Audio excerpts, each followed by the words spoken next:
¿Cómo le va? Bienvenidos a una nueva edición de Sin Mordaza. Hoy, con mucha información, mucha, digamos, actividad política en Santa Fe y en Buenos Aires.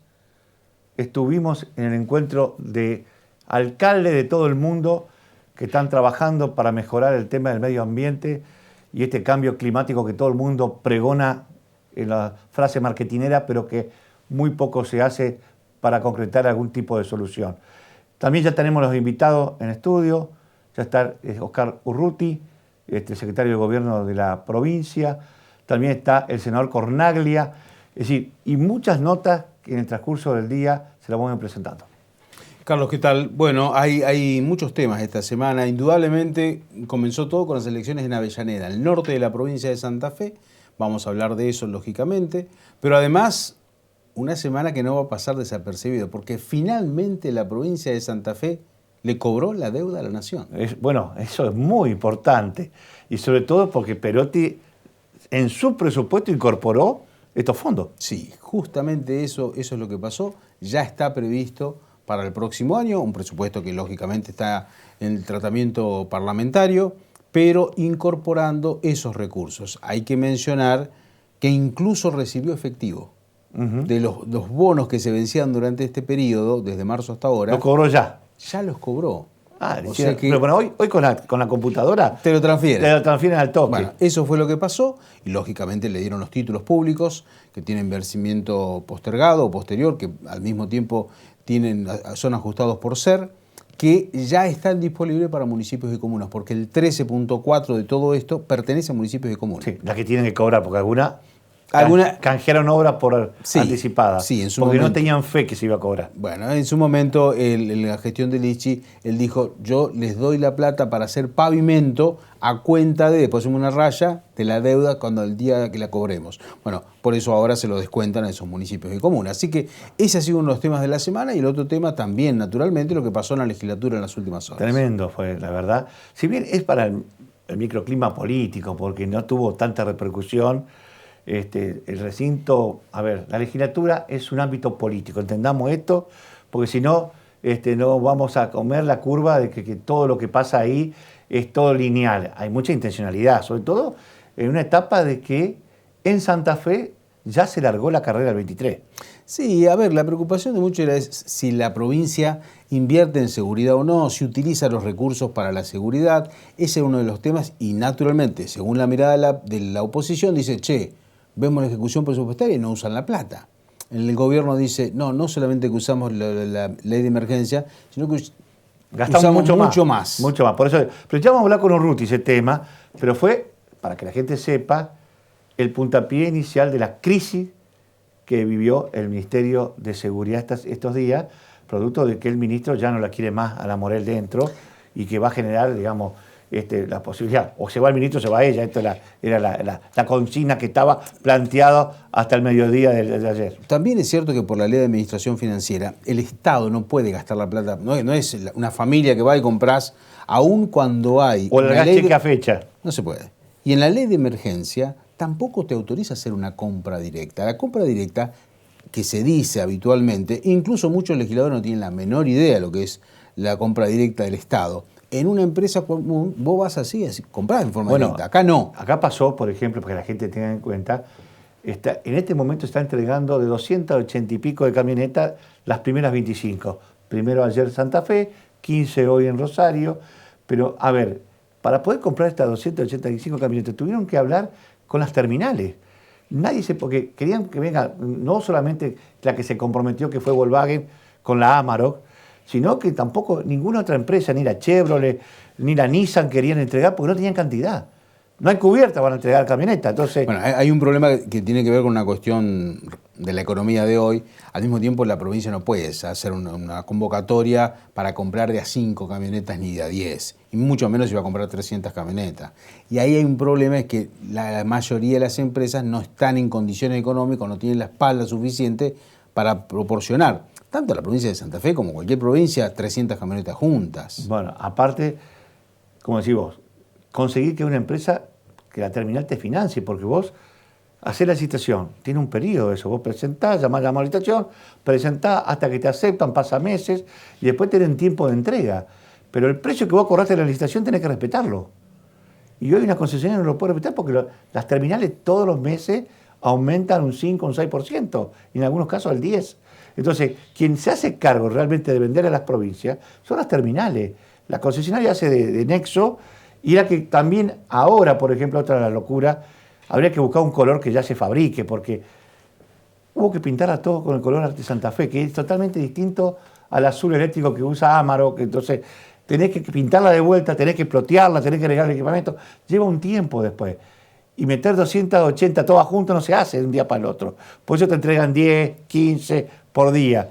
Acá, hasta, qué sé yo, mediados de noviembre se van entregando por día las que se puedan terminar. No se puede entregar todas juntas. No hay capacidad. Es un problema. Incluso en el caso de la seguridad hay un gran componente de elementos importados. Naturalmente, incluso con el armamento, con el que se ha comprado, también con el tema de los escáneres. Bueno, vamos a preguntar después a Urruti sobre este tema, porque hay muchos comentarios con respecto a eso y hay algunas cosas que son importadas que lógicamente no están entrando. Sí, aparte, a ver, yo lo que veo, la chicana política es tremenda, es muy virulenta, como nunca antes se vio en una gestión, digamos, de democracia, que la oposición esté tan todos los días pidiendo, reclamando. Una cosa increíble, porque esto no pasaba, sobre todo faltando tanto tiempo, porque le vamos a preguntar a Ruti, pero se está hablando de septiembre las elecciones, falta casi un año, y ya están, dale que te dale. Pero bueno, ¿vamos a la fotito? Vamos a la foto, lógicamente que hay que hablar de lo que ha pasado en materia política, y esta semana empezó con las elecciones, en este caso, las generales, y lo que pasó en Avellaneda, Departamento General Obligado, los pagos de Dionisio Scarpina, actual senador nacional. Gran elección. Bueno, el triunfo de Gonzalo Braidot. Gonzalo Braidot era el presidente del Consejo, que quedó a cargo porque justamente Scarpín asumió como senador, tuvo que dejar la intendencia. Él se presenta para terminar el mandato. Sí, porque en el 23 se vota de vuelta. Sí, se vota, solamente ahora por un año y un mes, pero naturalmente que uno ya sabe que se va a volver a presentar. Pero ganó por el 75% de los votos contra Dito González, un hombre del movimiento Evita. La verdad es que ya se sabía allí que iba a ganar Braidot. El dato más saliente, la poca cantidad de gente que fue a votar. Se repitió casi el mismo número de las PASO. El 48%. Votaron creo que apenas un poquito más, pero un mínimo. Y ese es un dato donde la mayoría de la gente no fue a votar. Siendo obligatorio, lógicamente, claro, ¿no? Sí. La mayoría de la gente no fue a votar por intendente. 48%, muy poco. Entonces, ¿qué pasó en el plano político? La presencia de los hombres del radicalismo Juntos por el Cambio, fueron empezando por las fotos que vimos como Felipe Micli, y estaba Dionisio Scarpín, que fue el ex intendente, claro. Naturalmente. Y casi te diría que largó la candidatura a gobernador ahí. En el discurso, vos sabés que empezaron la gente y decían gobernador, decían de atrás. Bueno, y aplaudía y todos gobernadores. Hay uno de los pesos pesados de Cambiemos que le dijo metele para adelante. Bueno, no es un dato menor. A él no le cae mal. Además, él dijo, hay que llevar el modelo de Avellaneda a la provincia. Recordemos que también hay que decir que Avellaneda es un distrito muy particular. Tiene mucha plata, tiene empresas que aportan, pero hay que reconocer que la gestión fue muy ordenada. Le ha cambiado la cara a Avellaneda, eso es cierto. Sí, hay que también decir que Avellaneda es una de las ciudades que tiene el mayor porcentaje de habitantes que paga los impuestos. Mirá vos. Bueno, ¿qué más tenemos? ¿Otra foto más, señor director? Sí, la que estuvo acá en Santa Fe, en Rafaela y en Rosario, María Eugenia Vidal, la ex gobernadora de la provincia de Buenos Aires. Ahora, lo que llamó la atención es que vino sola, casi sin estructura. Sí. Y los candidatos están todos escondidos. Viste que en las primeras líneas bueno, no están... Ella vino primero a Santa Fe y muchos no querían sentarse muy al lado de María Eugenia Vidal, porque tienen otra pertenencia dentro de Juntos por el Cambio. Después fueron a Rafaela, donde se reunió la mesa de Juntos por el Cambio, la provincial, y después terminó en Rosario. Esa es la foto de Rafaela que estamos viendo ahí. Sí, hay mucha gente más, pero hay muchos que están medio atrás. Muchos no quieren aparecer. Bueno, la otra foto de Rosario. Y en Rosario también estuvo, ahí se agregó Carolina Lozada, que había estado por el norte visitando varias localidades, no estuvo en Rafaela y se sumó en Rosario. Pero yo estuve charlando con gente de Buenos Aires y me dicen que no tiene apoyo político ni de Macri ni de Horacio Rodríguez Larreta. Lo que pasa es que cuando bajó en Santa Fe, lo primero que dijo, yo soy candidata a presidente. Y entonces uno dice, bueno, pero no está Larreta, no está Patricia Bullrich, suponiendo que Macri no va a ser de la partida. Y ella dijo... Anoche decía Macri en un canal sí. que para él la ve presidenta Patricia, ya como jugando por Patricia. Sí. Hoy estuvo en Paraná, vino Macri con Pichetto. Lo raro que de todo lo de la política que santafesina, porque que fue a Paraná, únicamente tuvo la diputada provincial Florito.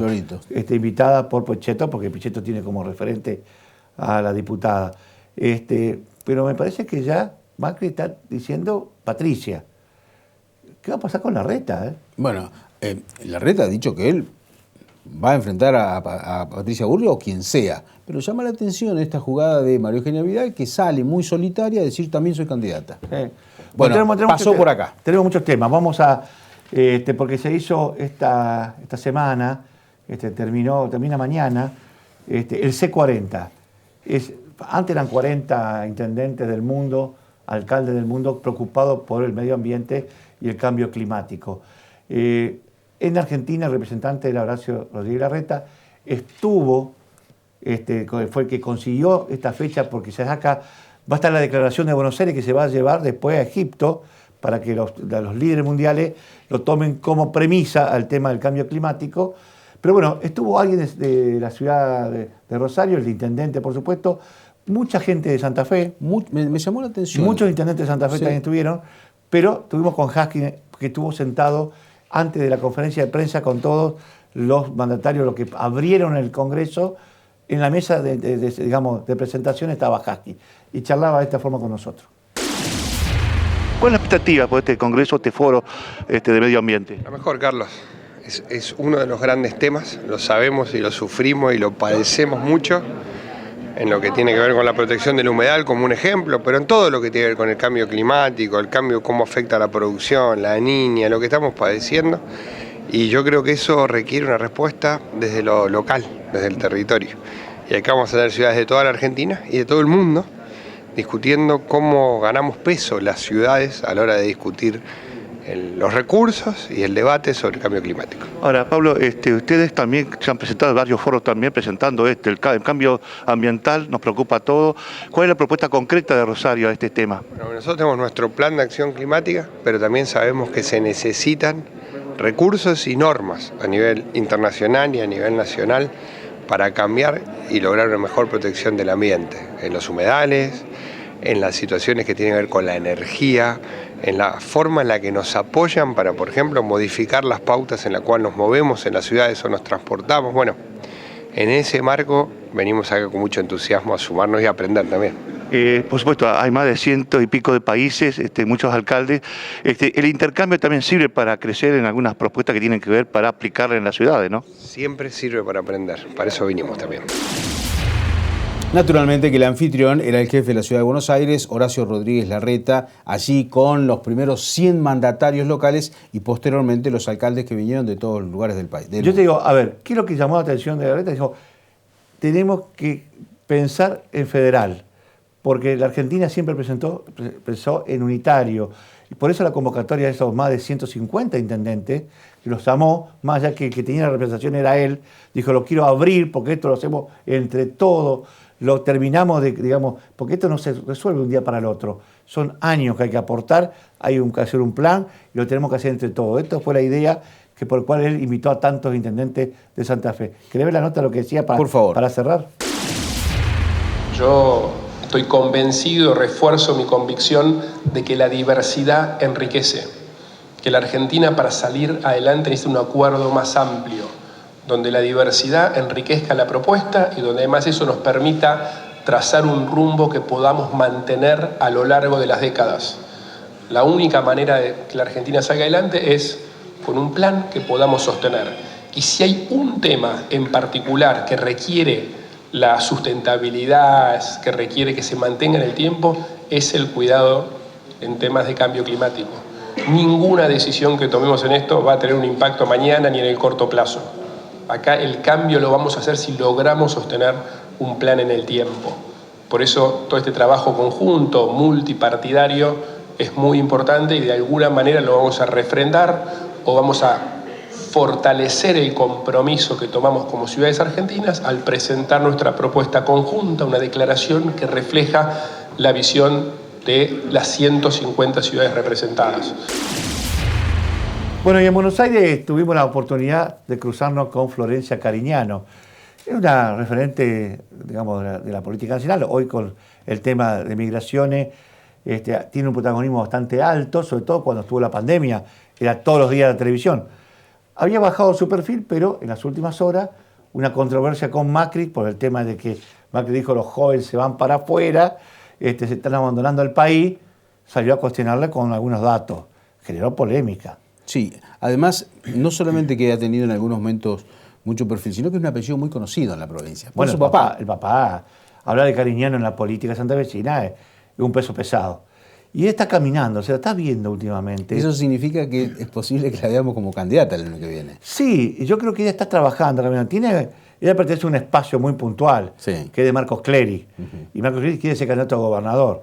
El tema es que hoy por hoy el peronismo tiene un problema de nadie levanta el piné, digamos, está muy bajo los niveles.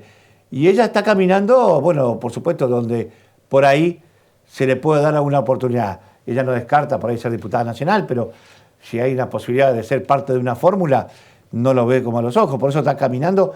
Lo va a contar que estuvo en Santa Fe en la presentación del libro que se hizo el día de ayer aquí en Santa Fe. Está en este momento en la ciudad de Reconquista porque está con el tema del rally. Así que vamos a ver qué es lo que nos decía la nota. Bueno, Florencia, nuevamente en todos los medios nacionales, una controversia con el expresidente Macri, porque decía que los argentinos se están yendo masivamente del país, y vos saliste con números, ¿no? Aclararle a la gente, a la sociedad a la cual le quieren generar un estado de desánimo, de que está todo mal, de que, como dijo el expresidente hace unas semanas, es una sociedad de fracasados, y ahora volvió el domingo a decir que los jóvenes salen masivamente, que hay un éxodo de jóvenes. Bueno, la verdad es que son sensaciones del expresidente. Como dijo Máximo ayer, el único que fracasó es él en su gobierno, y los jóvenes no se están yendo masivamente, no hay un éxodo masivo. Hay los movimientos normales que suceden en todos los países. Los números no avalan lo que está diciendo el expresidente. Nosotros, para poder dar números, lo que hicimos fue una metodología de tomar jóvenes entre 18 y 40 años que no se fueron en un año, que se fueron y no volvieron en un año entero. Comparamos la gestión de los 4 años de Macri con nuestra gestión. Y lo que nos da es que durante la gestión de Macri se fueron 50 jóvenes por día promedio, y durante el 2021 y 2020 y 2021 se fueron 18 jóvenes promedio. Además, es bueno decirlo, no se preguntaba antes a la gente que salía del país por qué motivo te ibas. Seguramente un montón de ustedes salieron y nunca jamás le preguntaron si se iban de vacaciones, directamente se sellaba el pasaporte y se iba. Bueno, nosotros empezamos a preguntar para poder tener ese dato estadístico, para que justamente cuando aparezcan esta fake news podamos debatirlas y decirle a la sociedad, es mentira lo que está diciendo el expresidente.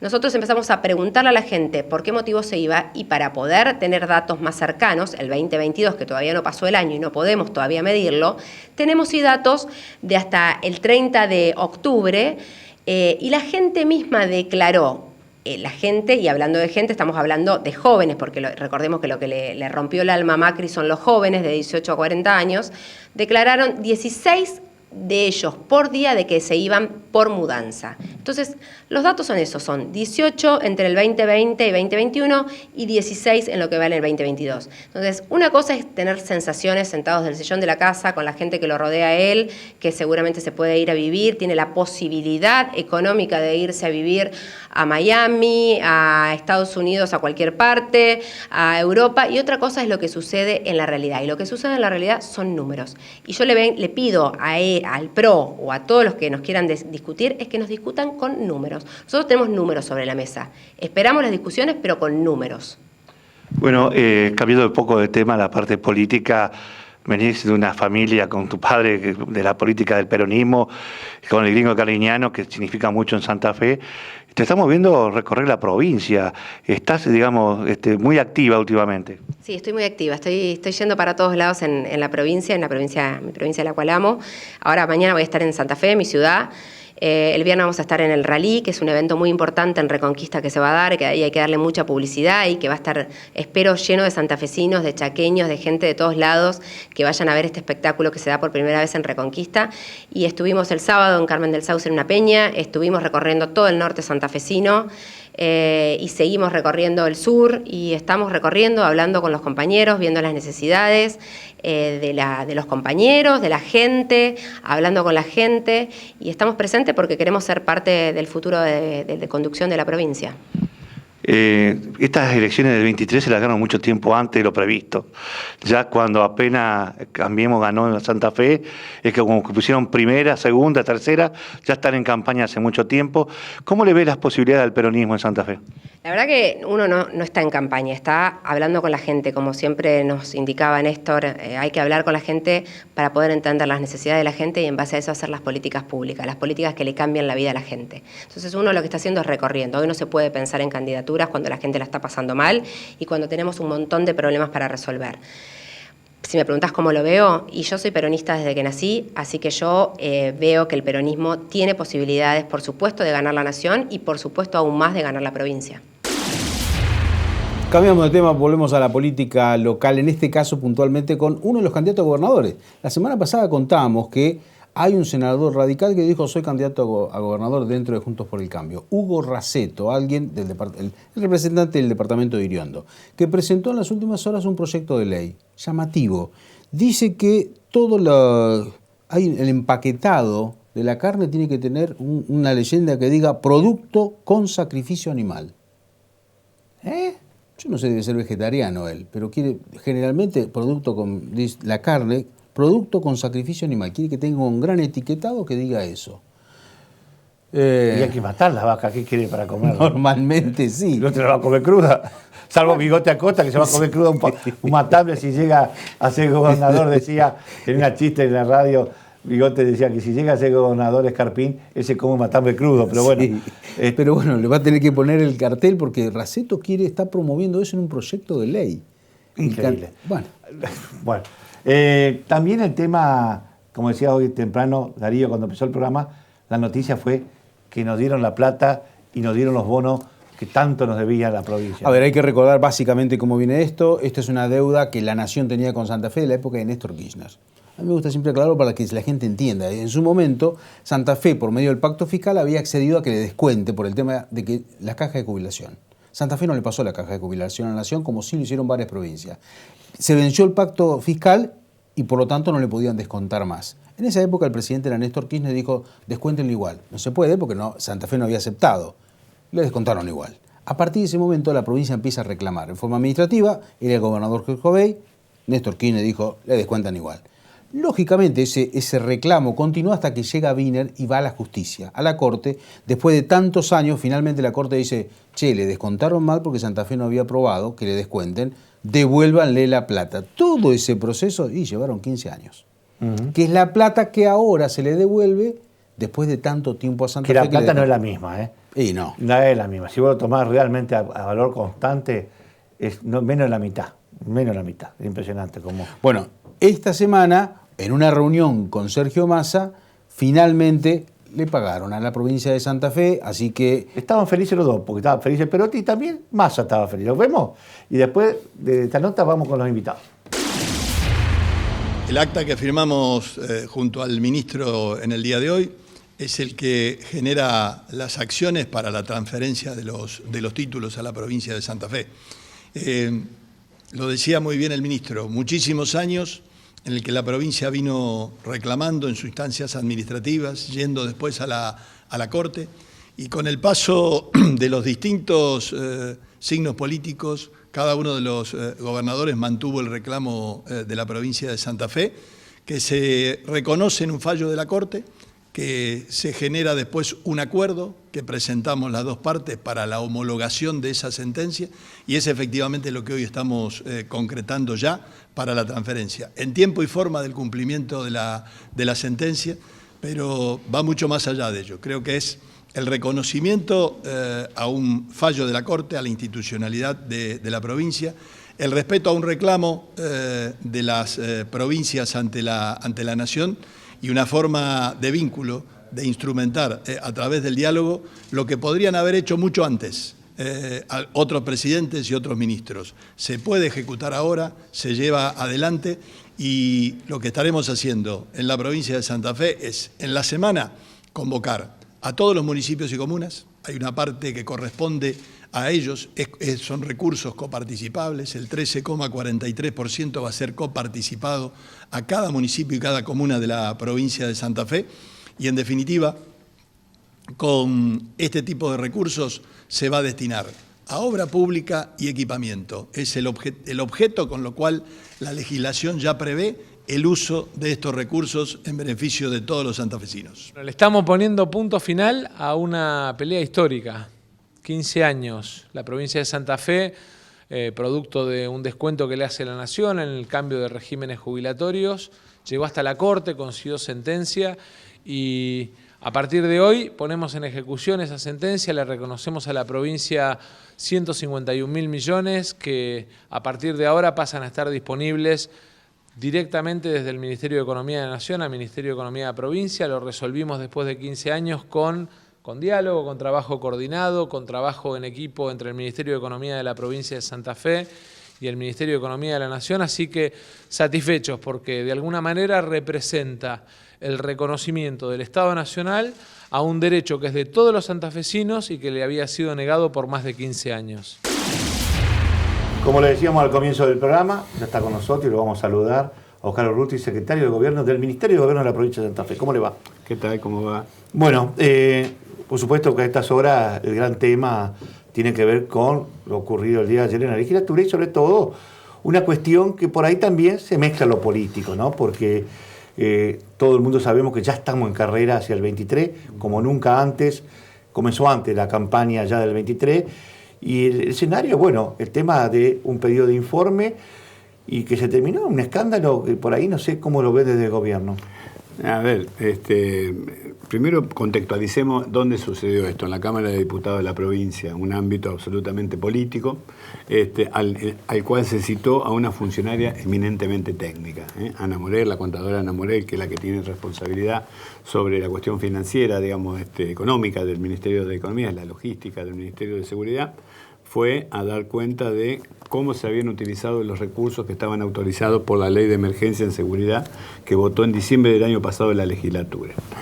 ¿En qué contexto lo hizo? En el que le digo, había alrededor de 35 o 40 diputados de la oposición, y estuvo la funcionaria, que insisto, una funcionaria técnica, tratando de responder la requisitoria. La funcionaria es muy vehemente en su planteo, en cómo muestra, cómo marca la gestión de gobierno que tiene, que le toca, y los legisladores también, todo su derecho por supuesto, defendían esos planteos que hacían. Había una hipótesis dentro de la legislatura, dentro sobre todo de la Cámara de Diputados, que había una subejecución del presupuesto que planteaba la ley de emergencia, 3.380 millones, los diputados y diputadas planteaban que había una subejecución, y la funcionaria intentó de alguna manera plantear los números que tiene la provincia y donde claramente, si quieren después lo conversamos, la provincia dice que está en curso, digamos, el gasto total que se le ha dado y que a finales de diciembre vamos a ejecutarlo. ¿No era más sencillo? Porque acá hay dos realidades. Si uno mira lo que pasó, los diputados decían acá en el papel oficial, dice que creo cuánto el porcentaje que decía 54 millones era lo que estaba efectivamente que no alcanza pagando. Ni al 5%, no sé, una cifra mínima, que es lo que figura en la web oficial. Pero hay una realidad. Todo el sistema de licitación conlleva a guardar recursos para cuando se entrega, porque no es sencillo, sobre todo cuando se compran camionetas, se compran cosas que tardan en el tiempo, es decir, son plata guardada para pagar el momento de seguridad, que también ya está comprometida esa plata. Está comprometida porque está contratada, digamos. Nosotros tenemos 288, digamos, vehículos que están comprados, está el contrato firmado, está hecho. Lo que pasa es que no están entregados. Ustedes saben que no solamente le pasa al gobierno provincial, le pasa a muchísimos santafesinos y argentinos que no hay autos 0 kilómetros. Usted tiene los recursos para hacerlo, va a una agencia y cuando quiere comprarlo le dice, tiene un tiempo de demora. Esto también le pasa al Estado. Y en esta situación nosotros tenemos comprometido la compra de estas 288 unidades. ¿Por qué no lo explicó así más sencillo? A ver, en un momento les comento, el diputado Giustiniani, después de casi 4 horas de discusión, dijo, A ver, y aclaró esto que estoy diciéndole yo. 54 millones efectivamente pagados, 2.400 millones afectados a la compra de estos vehículos que están contratados y están en camino, ya están siendo entregados. Ayer se entregaron 10 en Santa Fe, se entregan 20 en Rosario hoy, y 270 millones que tiene que ver con unos chalecos, digamos, antibalas, que es para 5.500 chalecos. Esto lo explicó Giustiniani en 5 minutos. Si hubiésemos dicho esto de arranque, entrada, por ya eso. estaba. Bueno, ahora, estas arquitecto, cosas, digo, ahí también se mezcla, como decía usted, un cuerpo legislativo, un cuerpo político, se mezclan estas cuestiones que tienen que ver con el futuro próximo, que es una etapa electoral el año que viene, y sin duda muchos de los que estaban ahí querían plantear que el gobierno estaba en deuda, que el gobierno estaba demorado, y esto, lamentablemente, por el modo en que se dio la discusión, terminamos recién aclarándolo sobre el final de la reunión. Arquitecto, detrás de todo esto, lo que la oposición plantea es, dice, el gobierno tiene plata para usar en materia de seguridad y no la usa. Y eso es básicamente lo que estaba, el cuestionamiento detrás. Cuando uno mira, y los números, y la exposición que se hizo ayer, uno dice, bueno, por un lado está la plata de la ley de emergencia, que tampoco es tan significativa, porque si miramos el total, a mí me gustaría mirar más el año completo. Correcto. En ese sentido, ¿la provincia ha invertido en seguridad lo que ustedes estimaban o no? ¿Cómo lo califican hasta ahora? Porque está bien, entiendo que falta todavía para terminar el año. Sí, pero nosotros, a ver, la vocación y la centralidad que el gobernador le ha dado al tema seguridad en la provincia de Santa Fe se refleja en el presupuesto provincial del año 2022. De los 850.000 millones que tenía el presupuesto provincial 2022, 81.700, casi el 10%, estaba dedicado a la materia de seguridad. 81.000 millones. 81.700, casi el 10%. Casi el 10% del presupuesto estaba destinado a esto. Digo, acá se muestra la vocación del gobernador por acentuar y darle centralidad al tema de seguridad. Se gastó casi el 70% de eso. Es decir, que estamos con una ejecución presupuestaria absolutamente buena, digamos, para el curso del año que tenemos. Es decir, que por lo que ayer se habló, por el análisis que hace el gobierno del presupuesto de seguridad, se va a terminar gastando el 100%, que es lo que de alguna manera, que para nosotros es una inversión, tiene que ver con ese compromiso que tomó el gobernador. La ley, como bien decía, la ley de emergencia, que digo, es una herramienta legítima. Nosotros le agradecemos a la legislatura que oportunamente allá en el mes de diciembre del año pasado votó esta herramienta. Nos ayudaba a tener más agilidad porque nos hacía sortear algunos de los caminos burocráticos que tiene la administración pública. Pero digo, son 3.380 millones, sobre 82.000 casi millones que tenemos presupuestados. No estamos hablando de conjunto. Por eso me parece a mí que hay un recorte que hace la oposición cuando habla de este tema. No, que ayer lo la oposición saca provecho. Exactamente. Es decir, quiere tener un título diciendo que la ineficiencia de Perotti, que de los 3.000 millones gastó Chauchi Palito, cuando no es la verdad. Es así. Y que creo que la funcionaria no lo supo explicar de entrada, porque esto era de entrada. De entrada se podría haber resuelto esto mucho más rápido, digo, y menos traumáticamente. En el caso de ustedes que están en el Ministerio de Gobierno, lógicamente que son los que tienen más relación con el Poder Legislativo, por el trabajo diario. La pregunta es, ¿en algún momento se planteó también la posibilidad de un acercamiento para hablar de la política de seguridad? ¿Hay posibilidad de que eso se concrete en las próximas semanas? ¿Cómo lo ven? Así es, porque en el medio de esto, justamente que ustedes estaban planteando, de esta ida y vuelta respecto de algunos números, de esta palabra de qué quiere decir ejecutado, qué quiere, bueno, una serie de cuestiones más técnicas que en realidad lo que querían era oscurecer en vez de aclarar, esto lo digo, me hago cargo de lo que digo.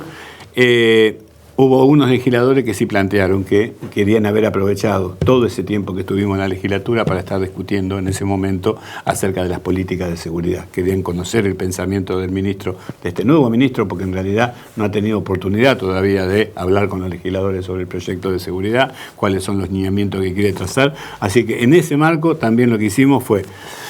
Después de 4 horas no podíamos avanzar sobre esto, así que lo que hicimos fue quedar en un compromiso en una reunión de labor parlamentaria donde participa el conjunto de los presidentes de bloque de todas las bancadas, que vaya el ministro, vamos a poner en los próximos días, vamos a fijar fecha, que vaya el ministro para explicar cuál es la política de seguridad que su gestión quiere llevar adelante y que tiene consenso, por supuesto, del gobernador de la provincia. Y con respecto a algunas inversiones, Yo vi la semana pasada, se inauguró ahí en el pabellón de Las Flores, una nueva alcaldía donde hay una tecnología de un escáner, similar a los aeropuertos. Exacto. Y se hablaba de que esto iba a ser, o se iba a poner en Corón, de Piñero. ¿Es así? ¿Está en planes? Exactamente. ¿Está planificado de esa forma? Exactamente. Se están llevando adelante las gestiones para la compra de los body scanners, estos body scanners que son muy modernos y que realmente se requieren para poder tener esta custodia que queremos hacer de que no ingresen celulares, que no ingresen cuestiones que después son las que la acarrean o traen, digamos, las situaciones de inseguridad. Muchas de ellas, estamos todos claros, se arman y se montan desde las cárceles. Así que estamos en esto. Lo que ves en Las Flores es lo que queremos llevar a todas las cárceles de la provincia de Santa Fe. Y la segunda cuestión es, además de esto, los inhibidores de celulares. Esta es la otra. ¿Van a poner inhibidores? Sí, era hora. Sí. Era hora, porque ya ayer el secretario del Servicio Penitenciario, Walter Galvez, ayer planteó cuáles eran los convenios que estaban firmados ya para poder avanzar en la instalación de los inhibidores junto con los body scanners en todas las cárceles, o en las cárceles más importantes de la provincia. Sí. Bueno, a ver, hay una situación, digamos, en materia de seguridad, que es el tema Rosario. Hoy mismo otras 2 muertes en la zona de Rosario, increíble, 2 ejecuciones. Uno ve, por ejemplo, que el actual ministro tiene una idea distinta a los anteriores de cómo abordar el tema de Rosario. ¿Ustedes charlan más o menos con gobierno como para trabajar de forma conjunta para lograr por lo menos bajar los niveles de homicidios en Rosario? Sí, lo que hay es un trabajo multiagencial que se llama, que en realidad es interministerial, entre todo lo que tiene que ver con las políticas de seguridad, de prevención y de represión del delito, con las políticas sociales, que sin duda, digamos, no habría que negarse a entender que gran parte de los problemas de seguridad tienen que ver también con los temas de la pobreza, de la situación. Sí, un Estado por ahí a veces ausente, porque no es de ahora, esto viene hace muchos años. De muchísimos años. Muchos años, digamos, donde el Estado dejó de estar su presencia en los lugares clave y los narcos aprovecharon para captar toda la juventud. Y esto es una realidad. Y que hay que hacerse cargo también. Absolutamente. Bueno, pero en esto pues, lo que hay que estar es con las políticas que combatan el tema del narcotráfico y también la del robo común, la que todos los días está obstaculizando la vida normal de la gente. En la ciudad de Rosario, digo, y en las grandes ciudades sobre todo, este tema del escruche, de que se le ingresan a la casa, del tema del robo del celular. Hemos perdido espacios de libertad en virtud de la falta de seguridad. Entonces también se está trabajando en esto rápido, digamos, de una manera importante para ver de qué manera se puede combatir. Y como secretario de gobierno, una cartera como que es netamente política, y tu relación con los legisladores, vos fuiste parte del cuerpo legislativo, ¿vos tenés alguna instancia que haya sido también la oposición tan virulenta contra un ejecutivo como en esta época? No, ya ha cambiado. La tarea que la ministra me ha encomendado justamente tiene que ver con esto de la relación con la legislatura, y la verdad que no, yo fui 3 periodos legislador. La verdad que no, las características que ha tomado, digamos, la política, creo que la pandemia también debe haber contribuido a todo eso, esto de que los funcionarios pasen como en una calecita cada 15 días, a dar cuenta de lo que se hace en el gobierno. Esto antes se tramitaba con pedidos de informe, que eran contestados, o reuniones privadas en la presidencia, esto de ir al recinto, de generar este tipo de cosas, de este tipo de mecanismo inquisidor acerca de los funcionarios que están trabajando. En primer lugar, digo, no es común. Está planteado en la Constitución que los legisladores pueden citarlo, pero con la ciudad y la manera que se está haciendo, la verdad que es inédito. Y lo segundo es que también de alguna manera se va interrumpiendo el ritmo de trabajo de los funcionarios. Cuando uno tiene que ir a la legislatura, tiene que preparar en todo caso el trabajo, y estamos perdiendo 1 o 2 días tal vez en preparar cuál es la exposición ante los legisladores. Entiendo, está en la Constitución, es legal, lo que digo es, me parece que hay que manejarlo con un grado de responsabilidad más grande. Los funcionarios están todos dispuestos, van con las mejores predisposición a las reuniones, pero me parece que se está excediendo, digamos, por lo menos el uso de ese derecho que tienen los legisladores. Arquitecto, hablando ya del tema político y del tema de las elecciones, lógicamente que está dentro de la órbita de ustedes, el Tribunal Electoral, por ejemplo, y ya se empieza a hablar de la posibilidad de un encuentro con los partidos políticos para la agenda del próximo año o el cronograma electoral que hay. Por allí muchos de la política están desesperados a ver cuándo van a ser las elecciones y ponen un poco de presión al Ejecutivo sobre eso. ¿Cuál va a ser la lógica? ¿Se los va a convocar? Más allá de que esto es potestad del Ejecutivo, ¿no? Sí, exactamente. No hay antecedente de convocarlo. En realidad, cuando hablamos por ahí, bueno, ¿qué gobernador convocó a la oposición? Nadie. No, bueno, no hay antecedente. No, pero bueno, pide, ahora están pidiendo. ahora pide porque es distinto ahora. Porque es fantástico, es fantástico. Tuvieron tres periodos gobernando y nunca jamás llamaron a nadie. A vos no te preguntaron nunca. Jamás. Pero bueno, ahora parece que uno está esquivándole al derecho que tendrían los legisladores de conversarlo. Mire, el gobernador está analizando cómo está la situación general del país, cómo está la provincia, para ver en qué momento puede establecer cuál puede ser la fecha. No me cabe duda que tal vez en algún momento podamos tener alguna reunión con la oposición para conversar de esto, pero no está definido. Pero a ver, Urruti, no cometen el error que pasó cuando si hay un cambio de gobierno, como pasó entre Lichi y Perotti. Esos 6 meses fueron interminables, durísimo, y fue una decadencia para la gestión. Sí. Porque después sabemos todo cómo terminó. Por eso digo, ojo, porque la ley, la Constitución es sabia, y siempre en la época de Reutemann era el 8 de septiembre, era la fecha donde se hacían las elecciones. Tenía 3 meses para acomodar con el que sea la sucesión del mismo palo político, pero si era oposición, vos tenés que hacerte una transición ordenada. Y 3 meses está bien, pero si no, es ingobernable. Sin duda es una de las variables que el gobernador está, teniendo en cuenta para analizar la fecha. Ya sabemos que juntas no pueden ir, porque así lo está establecido. Exactamente. Sí, esa es la falta, te digo, de desconocimiento de legisladores que dicen, no, tienen que ir junto con los nacionales. Pero, disculpame, ¿dónde viví? Vos juraste por una Constitución conocer. Sí. Es terrible. No, hay otros que piden que vayan separadas. No, es que van a ir separadas porque no podemos juntarlas. No se puede.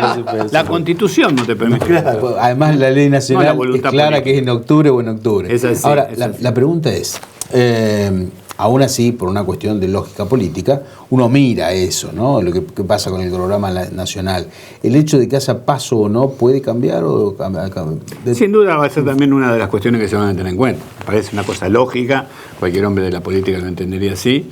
Hay que ver qué pasa en los próximos días, que me parece que aquí va a haber definiciones a nivel nacional, y cuando se defina eso también me parece que va a marcar o va a dar una pauta concreta al gobernador para poder definir más claramente cuál sería la fecha de elecciones. Oscar, muchísimas gracias. No, gracias a ustedes. Ustedes, 1 minuto y ya volvemos con otro invitado. Este 21, 22 y 23 de octubre llega a Reconquista la 8ª fecha del Campeonato Argentino de Rally, para hacer el Rally del Jaucarías.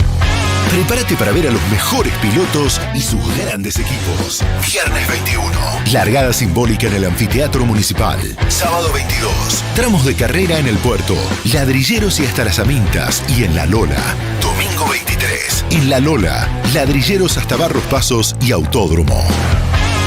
Viví el mejor rally. Viví la llegada histórica del rally argentino en los 150 años de Reconquista. Invita Municipalidad de Reconquista y Gobierno de Santa Fe. Orgullosos de Reconquista.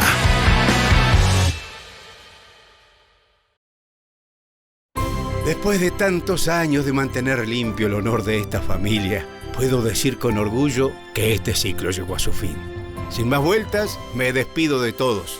Es hora de dar lugar a lo nuevo. Banco Santa Fe te da un préstamo personal para lo que necesites. Acá, para vos. 6, 5, 4, 3, 2, 1, 15. Son solo 6 pasitos, 15. 6, 5, 4, 3, 2, 1, 15.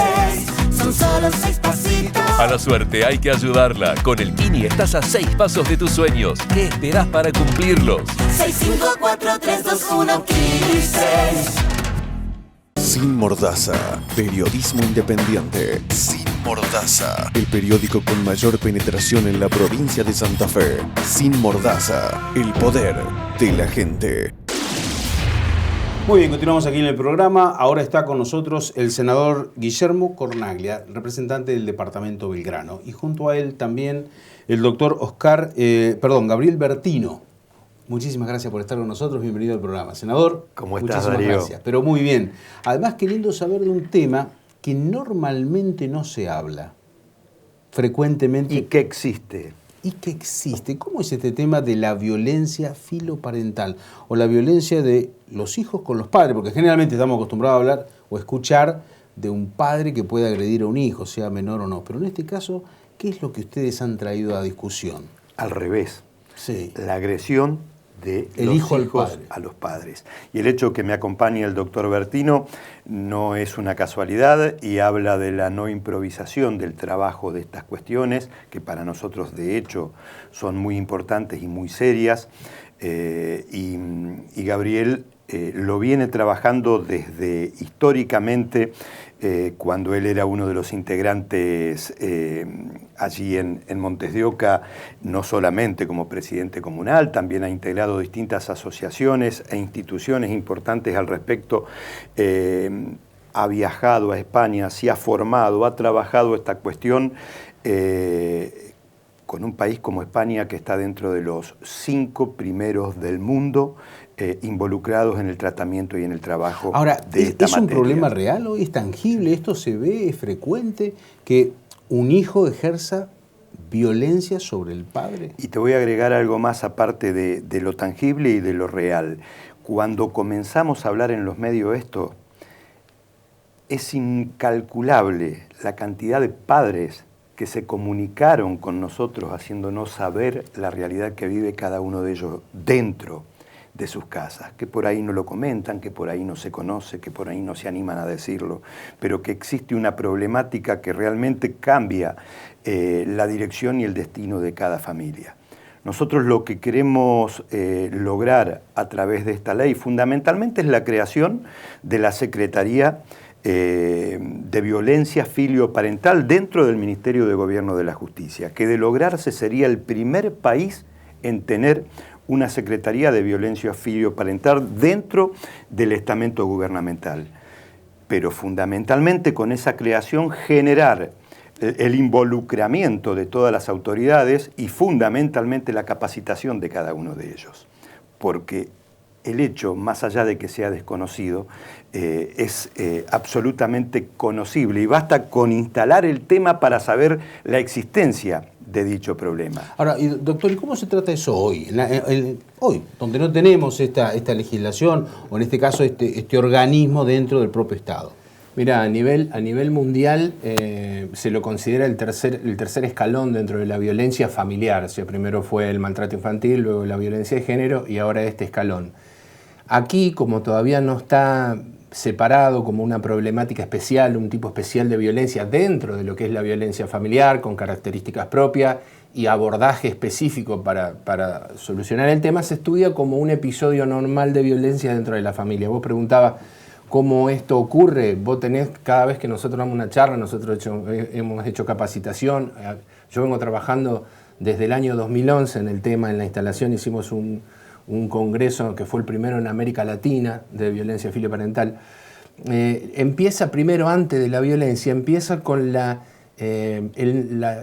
vos escuchaste alguna vez la frase, no puedo controlar a mi hijo, decir sí, que no, es muy frecuente. La imposibilidad de comunicación y de gobernar, y decir, estar en una posición donde este problema empieza desde los 6 o 7 años, donde los chicos todavía no tienen capacidad de ejercer violencia, pero empiezan con determinados comportamientos psicológicos nocivos, donde hay una construcción de 10 años y hace eclosión en la adolescencia, donde ya hay capacidad de fuerza, donde hay capacidad, pero ya es muy difícil el tratamiento porque tenés 10 años. Entonces, esto empieza con cuestiones no con cuestiones de violencia, empieza precisamente con esa especie de desmanejo, esa especie de incomunicación familiar, esa especie de que no hay control, y entonces eso crece en un punto donde genera con violencia. O sea, podríamos estar hablando un montón de tiempo, pero es importante porque hay una especie...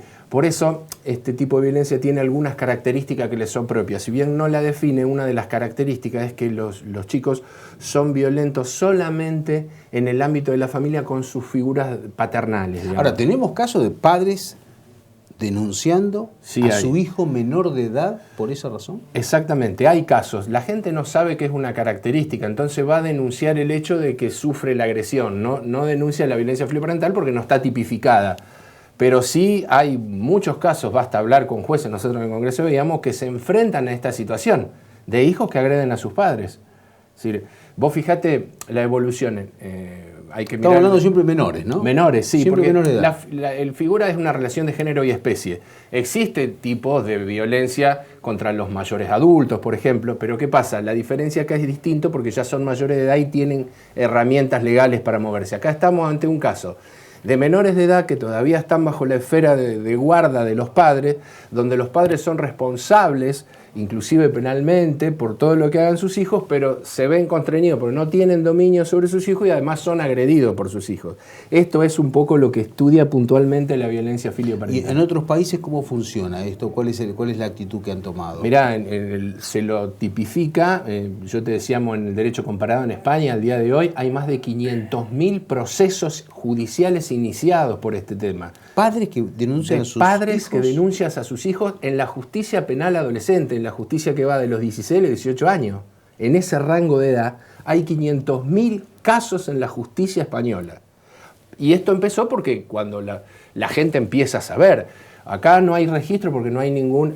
La ley también crearía un registro, o sea, una de las funciones de la Secretaría es crear un registro porque no hay registro, porque no hay antecedentes, porque no hay denuncia, porque las denuncias quedan diluidas en otro tipo de denuncia, que es la denuncia general de violencia familiar. Pero déjame acordarte esto, desde el año 2011, en nuestra justicia, los delitos mayores denunciados son los de la violencia dentro de la familia, en todo concepto. O sea, es un tema muy preocupante, por eso es un tema muy importante y que por eso Guillermo está teniendo una actitud fundamental en tener la responsabilidad de legislar sobre este tema. Instalarlo, por sobre todas las cosas. Claro, abrir el debate, porque también es cierto que por ahí me parece que hasta por una cuestión hasta de pudor de muchos padres, no debe ser sencillo ir a la justicia y decir, vengo a denunciar a mi hijo.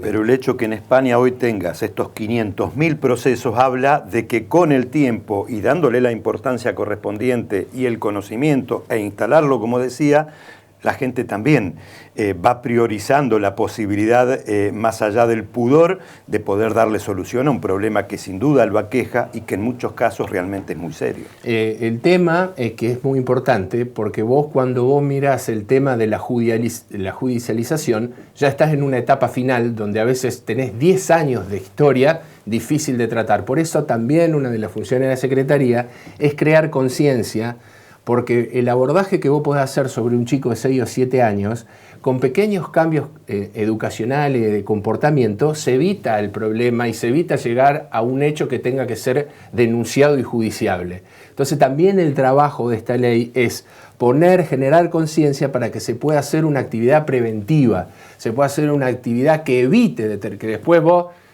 podés judicializarlo y poder tomar remedio, pero el daño ya está causado. Entonces, una de las funciones centrales también de este proyecto es trabajar en la prevención. O sea, la Secretaría tendría una función de formación propia y hacer acuerdos de formación, informar y ponerlo en la agenda pública para que la gente conozca, y educativa, claro, obviamente, y también de ser órgano asesor y consultor de la justicia cuando en la justicia de familia o en la justicia de menores llegan estos casos donde los jueces se ven imposibilitados de dar soluciones porque no tienen el asesoramiento especializado en la materia.